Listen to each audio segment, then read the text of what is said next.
चीन के विदेश मंत्री वांग यी जल्द भारत की यात्रा पर आ सकते हैं। अगर वांग भारत की यात्रा पर आते हैं तो गलवान हिंसा के बाद से ये चीन की ओर से पहली आधिकारिक यात्रा होगी। समाचार एजेंसी ANI ने ये जानकारी दी है। हालांकि अभी विदेश मंत्रालय का इस यात्रा को लेकर कोई आधिकारिक बयान नहीं आया है। भारत और चीन के बीच 15 जून 2020 को गलवान हिंसा हुई थी। इस हिंसक झड़प में भारत के 20 जवान शहीद हो गए थे। वहीं चीनी सेना को भी काफी नुकसान पहुंचा था। तभी से दोनों देशों के बीच विवाद जारी है। हिंदुस्तान टाइम्स की रिपोर्ट के मुताबिक चीनी विदेश मंत्री वांग यी मार्च के आखिर में भारत आ सकते हैं। इस मामले से जुड़े लोगों ने ये जानकारी दी है।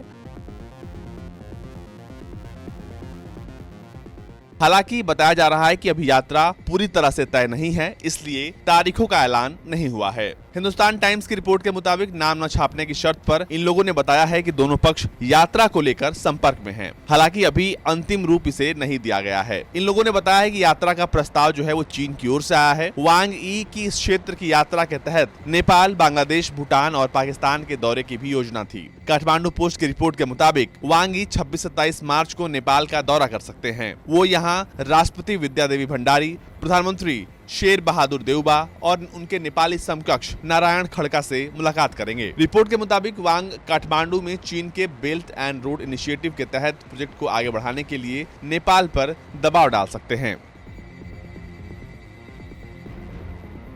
आपको बता दें कि वांग यी बतौर विदेश मंत्री और स्टेट काउंसलर 5 बार भारत की यात्रा पर आ चुके हैं। संभवतः वो सबसे ज्यादा बार भारत के दौरे पर आने वाले चीनी विदेश मंत्री हैं। अंतिम बार वो दिसंबर 2019 में आए थे। तब वांग यी और भारत के NSA अजीत डोभाल की अध्यक्षता में भारत चीन सीमा विवाद सुलझाने के लिए विशेष प्रतिनिधियों की बातचीत हुई थी। इस व्यवस्था के तहत बातचीत साल 2003 से ही हो रही है और अभी तक 22 दौर की बातचीत हो चुकी है, लेकिन इससे सीमा विवाद को सुलझाने में कोई खास प्रगति नहीं हुई है।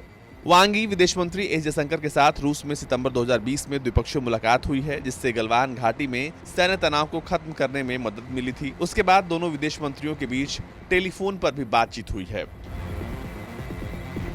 और अब जब वांग यी भारत आ रहे हैं तो ये कहा जा रहा है कि सालों से जमी बर्फ अब पिघलने की उम्मीद है, यानी दोनों देशों के रिश्तों में थोड़ी सी नरमी आ सकती है। ब्यूरो रिपोर्ट, भारत तक।